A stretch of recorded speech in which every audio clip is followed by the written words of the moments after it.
Hello. Hello.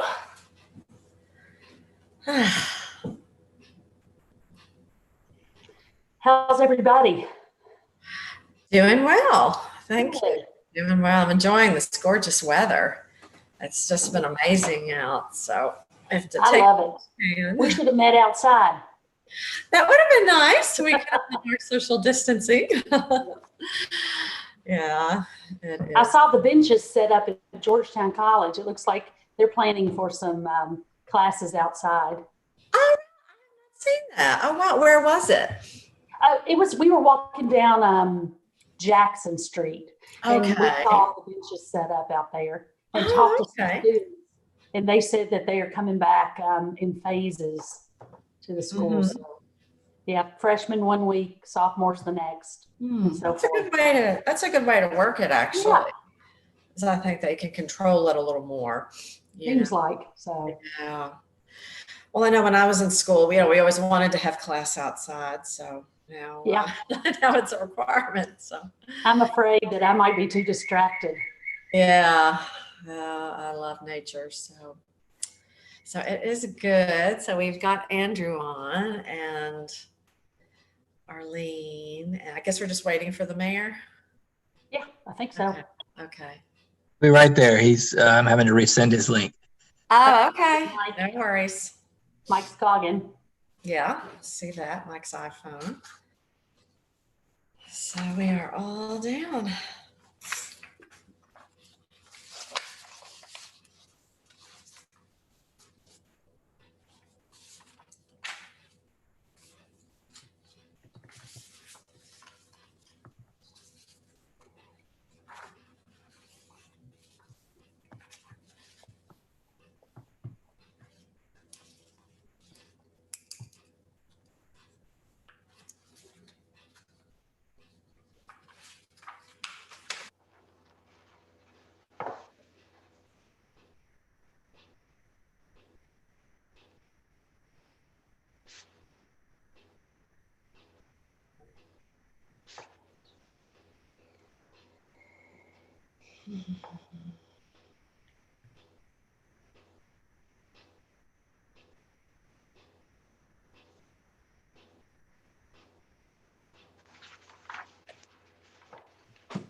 I'm gonna go get my other report, so you guys can just hang on.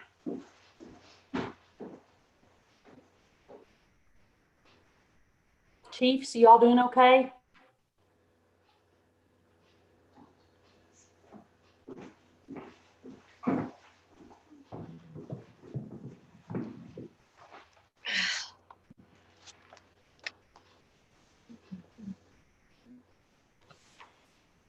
There's our mayor. Yes. Yeah, I had a little trouble with the calendar invite, and Andrew had to resend it to me. Thank you.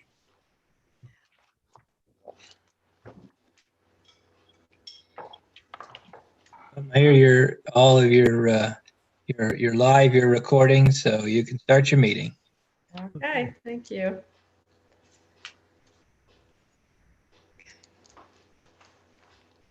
All righty, who wants to go first? Why don't you go ahead and go first, Polly? Okay, all right. Okay, well, the reason why I had wanted to call the meeting is, as you know, our last meeting was end of February. So it's a vastly different world right now, obviously. And we were not able to meet in April and also June. And, with all the stuff that's going on, with the crime and the shootings and just kind of responding to the posts and the comments from the public. So this is really, in my opinion, responding to the posts, seeing what we can do, what we can do to move forward and, go in that direction. And I just made some notes that I'm just going to read. And also I'd like to ask the chiefs about. the biggest thing that the taxpayers have been voicing concerns about is more crime, and experienced officers leaving. And unfortunately, the crime's growing, with our bad economy and people losing their jobs. So I know we've been hearing about, problems retaining officers due to salaries. How long do you all think this has been going on, Chiefs Bossy and Swanigan? How long, the frustration with the race? Yeah. I mean, how long going back to?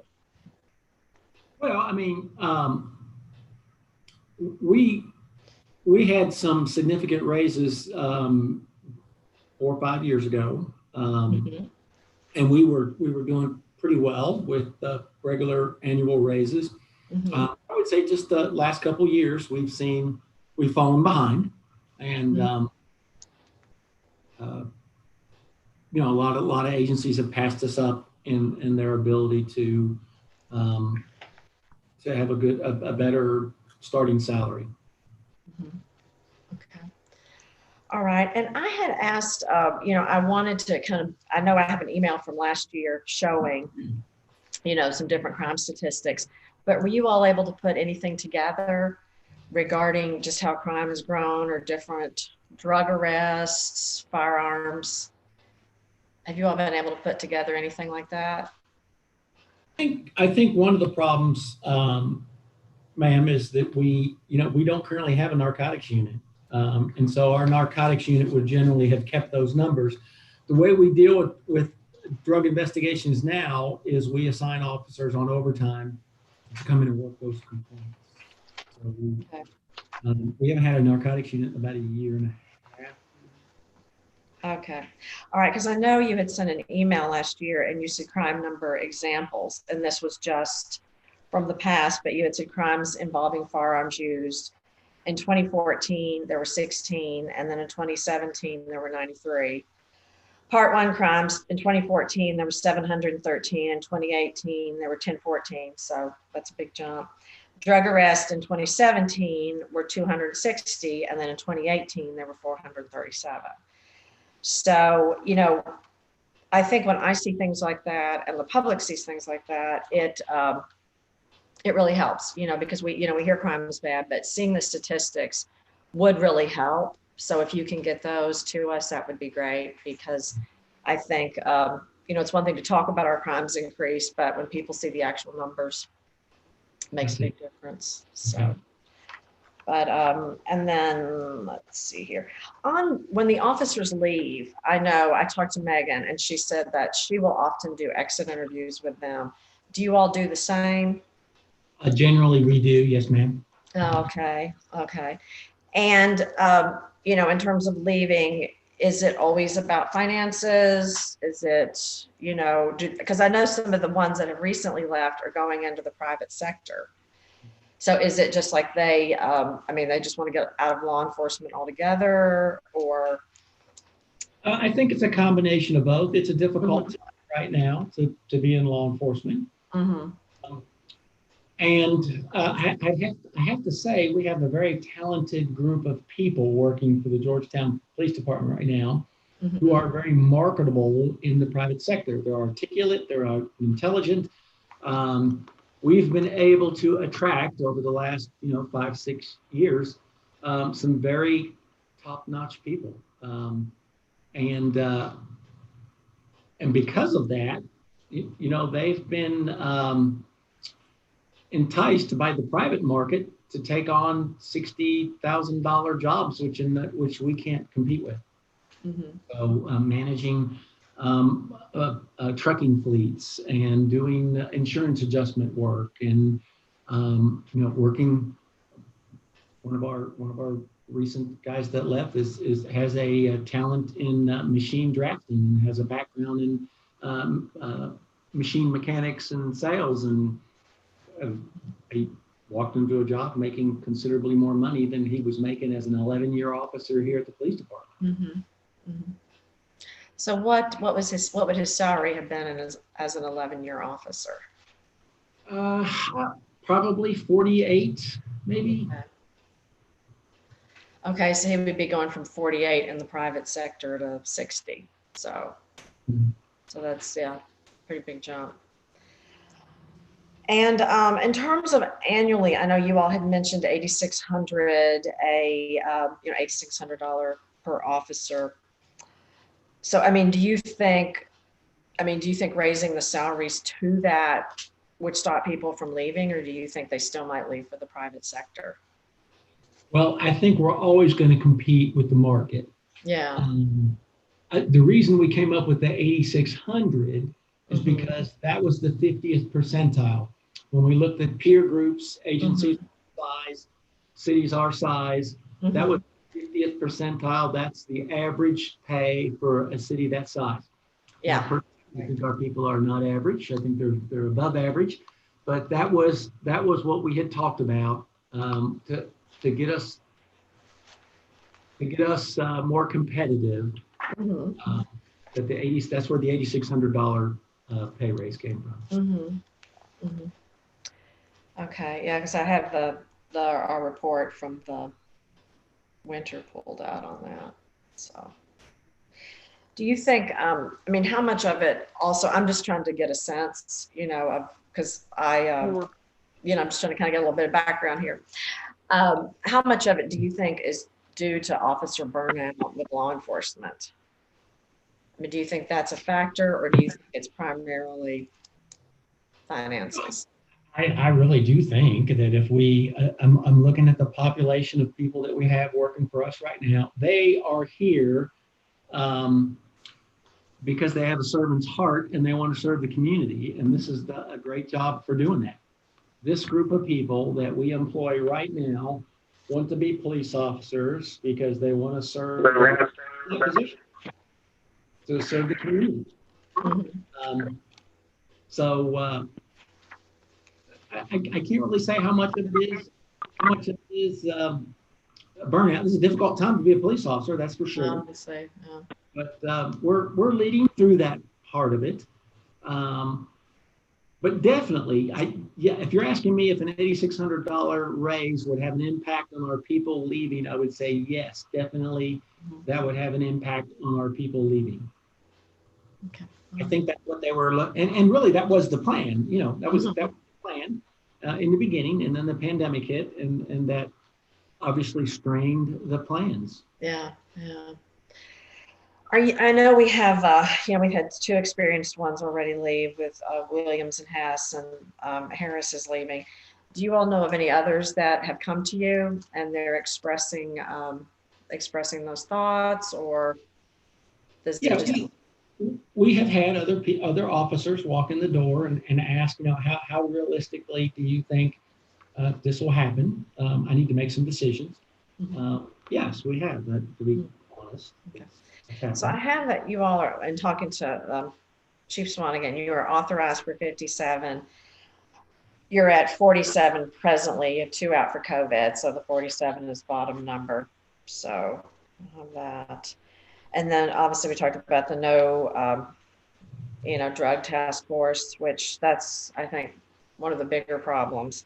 And also no traffic division. And I had posted something on my page, that anybody had any comments they wanted to make. And that was one of the ones, was about speeding on Main Street. So yeah. Do you have any questions, Tammy? Is there anything you want to say or add? I do. I have a couple of questions. Talking about the $8,600 difference between the average of the like cities, how do you feel if the police were offered a $500 or even a $1,000 raise? How do you think that would go over with the officers? I want to make sure that I'm on the record to say that that would not go over well. It would be an insult to people who are working very hard right now, and it would be a slap in their face. Okay. I don't know how else to put it. That's what I thought you would say. I wanted to tell you this too. I've actually spoken with both of you all and told you this, but I would like to say it on the record, is that I have spoken with the 3 members of the Finance Committee, and I know what I have told them that I would support and I would like to see them do as a council member is to come up with a plan that is not a one-time fix, one that will address the comprehensive problem that we have throughout the first responders situation, to bring the salaries to average, and a series of steps that are not one time, but a series of steps that are sustainable. And I want you all to know, which I think that you already know because we've had conversations, that the finance committee tells me that they're very close to bringing forward a plan that will address this long term, not short term. And I just hope and pray that you can hang in there and that the officers can hang in there until that is presented. I know the questions that were asked earlier, you said, how long has this been going on? I'm a 2-year council person. I haven't been for long, but at my very first police committee meeting, when I asked you what your biggest fear was, you said you had a great group of officers and that you were worried that they might leave if we didn't address the salary situation. So as long as I've been a council member, you've been saying the same thing. And you have praised those officers and said that you would not be in favor of lowering standards in any way. And I applaud you for that and support you for that. And I feel like it's important that you know that we are close to presenting something that would be sustainable and that I will be behind it. I can't speak for every council person, but I do know what I have voiced to the finance committee that I could support. And it would be something that would address the big problem, not a quick fix, but a way to address it long term. I agree with that. I agree with that entirely. I think our officers need to hear that, especially those that have been around for a while. We can't keep putting Band-Aids on the issue and thinking that it'll go away. We need something that will grow with our population. And just as an example, crime now is different than it was 10 years ago. It takes technology to solve crimes now. Right. We've got to have that technology base to do it, or we will not keep up with crime fighting. And that's more expensive. And so I think you're exactly right. Something that looks into the future that says, hey, these guys have a huge capital expense of vehicles every year, or technology every year. And if we're going to remain competitive and we want top-notch people, high-quality people, we've got to be competitive in the market. Right. Well, I agree and support you 100%. I appreciate that. I think that's really, let me look at my notes. You know, I felt like, I know we meet again on the 24th of August, and I felt like having spoken with you all and the things that you're saying are not anything new than we've already heard. You have been faithful in presenting the needs of the officers, and I appreciate that.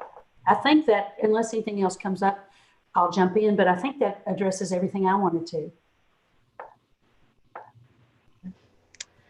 Well, as I had said earlier, I think the reason why we wanted to get together now is because we have not met since February. Mm-hmm. And I think talking even like this via Zoom is very helpful.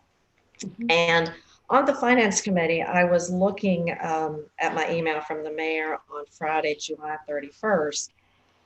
And in reading it, Tammy, you had said that the finance committee has a plan to come forward with. No, I said they're working on it. They're working on, okay. And they appreciated the input. You know, I said, I feel like I would like to share what I'm looking for as you all put together your plan. Mm-hmm, mm-hmm. So, and I've spoken with each one separately about that. Okay, so you spoke with David and Connie. And the mayor, the three people on the committee. Okay, exactly. Okay. Yeah, because I was reading the mayor's email and it said the finance committee does not have a plan or timeline for discussion. We expect to have an end of year physical update and more information by our next council meeting.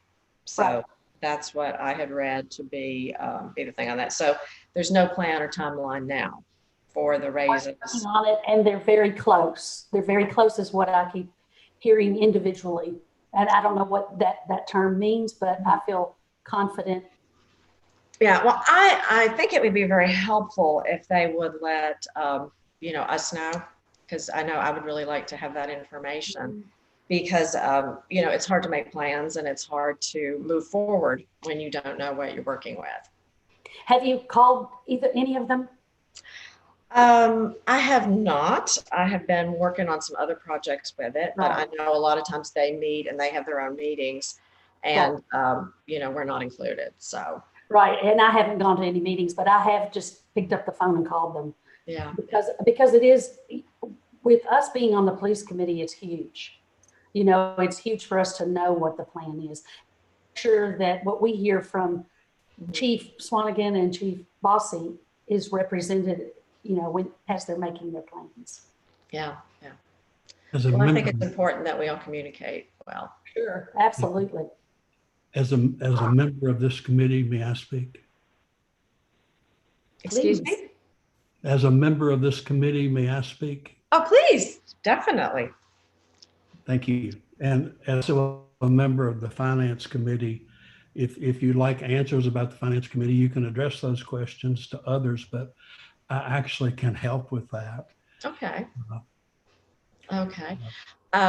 What were your all's recommendations or ideas? Yes, ma'am. Thank you. If I could continue. As I indicated in one of my emails with you, Ms. Erdley, we do anticipate by Monday's council meeting having the end of the fiscal year numbers available. That is one of the essential pieces of information that the Finance Committee will need as they assess the real circumstances. So that data simply hasn't been available yet. It will be reported to you Monday night. Okay. What the Finance Committee is working on is a series of steps that will need to be taken to address our revenue shortfalls. We have presented with data to the council exactly how our revenue stacks up against our peer cities. And we know that our revenue is at the bottom of our peer cities, and our expenditures on public safety are at the bottom of our peer cities.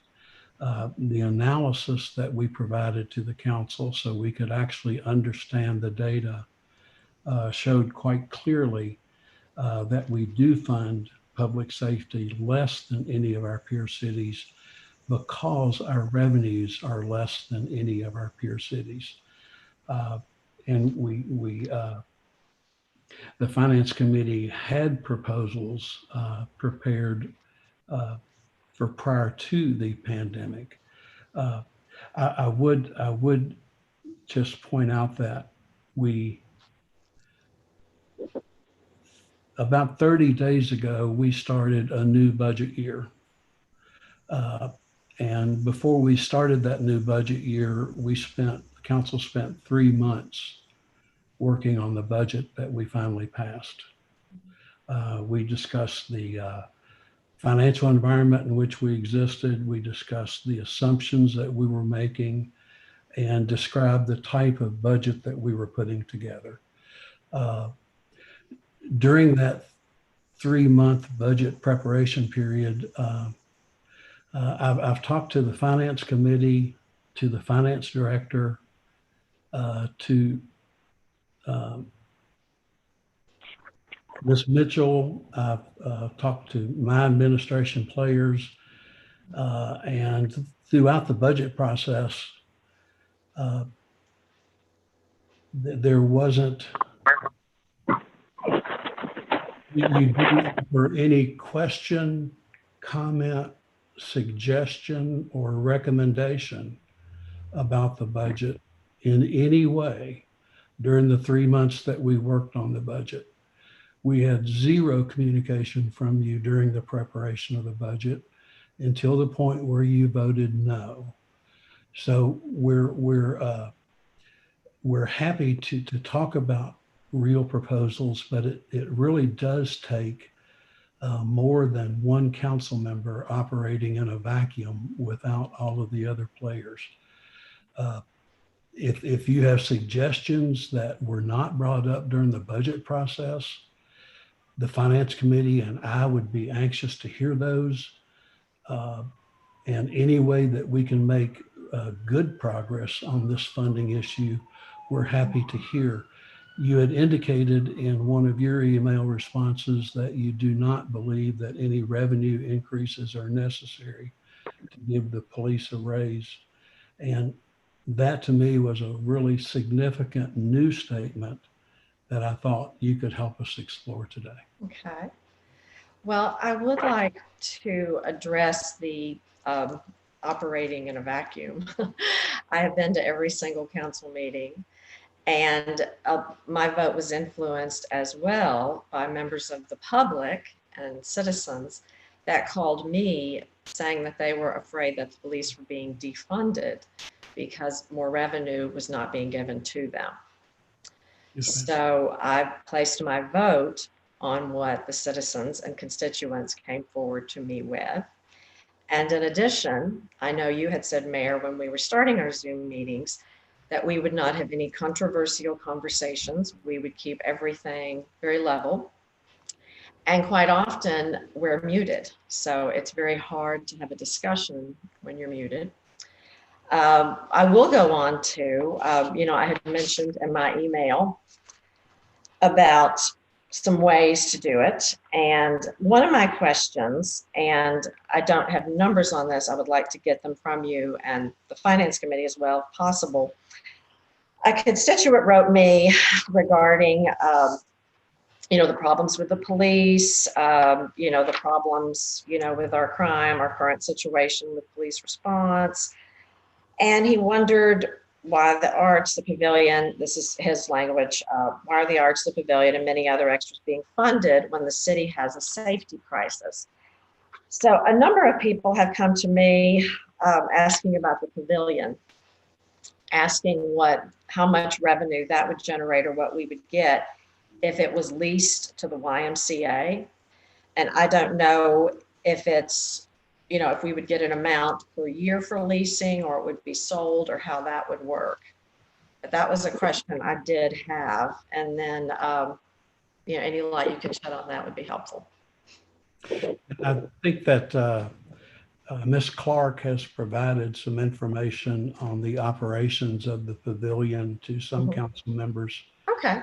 What I can tell you is that the off and on again interest from the YMCA in Georgetown and Scott County has not made that a viable alternative.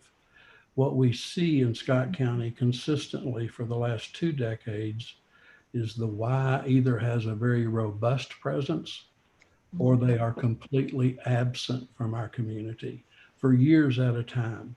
When we have the best Parks and Recreation Department in the state of Kentucky.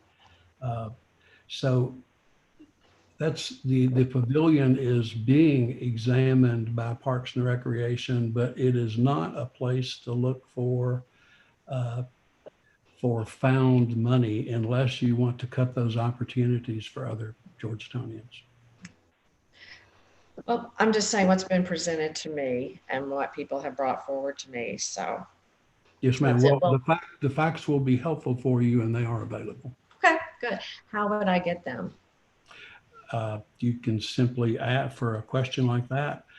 Miss Kimberly Rice, who's the director of Parks and Recreation, just provided all of that information for Stacy Clark to provide to one of your fellow council members. So Stacy's got it. Kimberly Rice has got it and it is available to you. That works. Okay. Well, I look forward to getting the financials on Monday. I think that will really be a big help. And, and looking over this as well, I think what's really been very difficult for the city and the police as well since 2016 has been the Toyota incentive program, because in 16, 17, 18, 19, the city's revenue was decreased $2.5 million. And then 2020, 2021, 2022, and 2023, it'll be down $1 million. So we will be done with that in 2025. And I think that has just I think the city's been doing the best they can with what they have. It's just been very tough times, and you add the shutdown and the crime increase. It's very difficult. So that's really all I have. Just finish my notes here. And I did have actually a question for the chiefs. And talking to people, I found out, and I just wanted to check this with you all, since I was told that the Scott County Jail shut down for COVID, and when citizens are arrested or anybody's arrested, they're driven to the Bourbon County Jail. Is that true? We first started with the Woodford County Jail, and we are currently now working with the Bourbon County Jail, and that's all through coordination with our Scott County Jail. Oh, okay. All right. And then I had a question too about sick pay. Somebody had asked me, does sick pay carry over now or does it not? It does not. We do not get paid for sick time, unused sick time. Okay. All right. Is that something other cities do? Yeah, there are cities that incentivize not using your sick time by paying employees a percentage of their sick time that they do not use. Mm-hmm. The buyback program, you're able to bank so many hours, and that's dependent upon, I guess, your time of service in the city. Some cities will allow employees to, if they're over that number, that they could then sell X number of hours back to the city. We used to do that here. Mm-hmm. Mm-hmm. Okay. Yeah. The fire department has requested formally sick leave buyback for each of the last 3 budget years. Mm-hmm. Police department has echoed that. Finance committee has looked at that program and declined to bring it forward for 3 years now. So it's a concept that we're familiar with and have looked at. Okay, good deal. Well, I don't have anything else. I just look forward to getting the financials on Monday, and we can look at that and move forward. So. I want to say one more thing to the chiefs. Polly mentioned some constituents talking to her, and I was out on the front porch the other night reading, and a fella was jogging down the street and stopped and talked to me. He used to be a commissioner in Danville. And his question was, how are our police doing? And what are we doing to address the problem that they have? And we talked for a while. He wanted to know, I told him, we're working hard to come up with a solution, that it's our intent to get the salaries and so forth up to par. Mm-hmm. And he said, do you think that the public has a stomach for that? And I said, well, you tell me, you're the public. And he thought about it for a minute, and he said, it had been laid out very well in the newspaper and with what the study that we did. And that he felt like, he was speaking for himself, and as a person who's familiar with the work that councils do, he felt like that the community was ready to do whatever it took. So I felt that was refreshing to hear and wanted to share that with you. So people are concerned, and they do hear. It isn't just the council that hears you, the community hears you. And I will pass that on to my officers. Thank you very much. Yeah, I would like to add, just in everyone that I talk to, everybody I come across, I mean, they are extremely appreciative and grateful, and now more than ever. I mean, they truly are, and they truly realize the sacrifice, and there are upsides to being the fastest growing city, but there's downsides, with the increase of people, you get an increase of crime. Everyone is just so grateful for everything you're doing and that you continue to do. And, I just couldn't be happier to work with you all. Mm-hmm. So very much appreciate everything you're doing.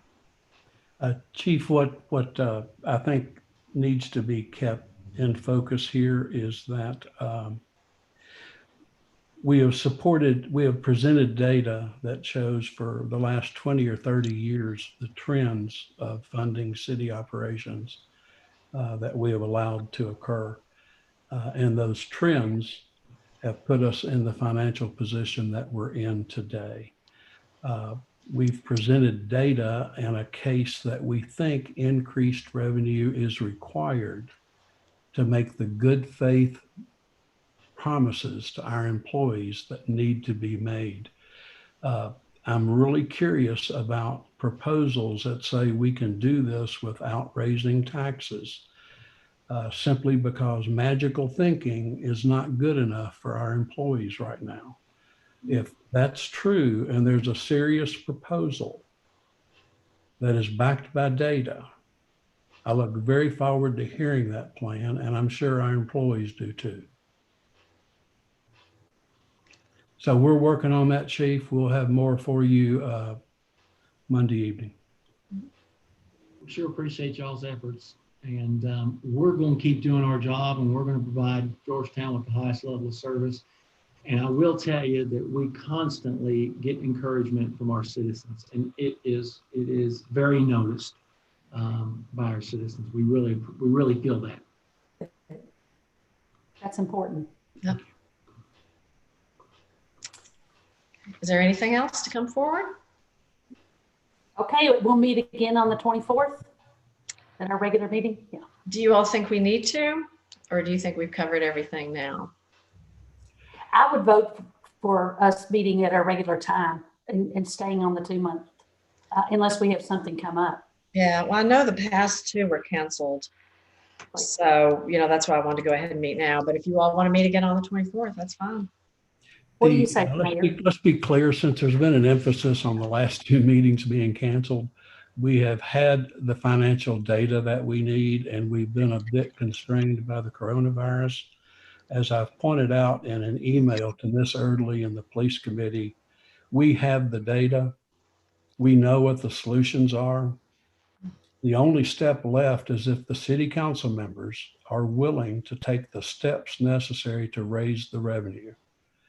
There was no need to have a committee meeting, but now there is, because there are proposals that have been made by a police committee member that I think are impossible to succeed.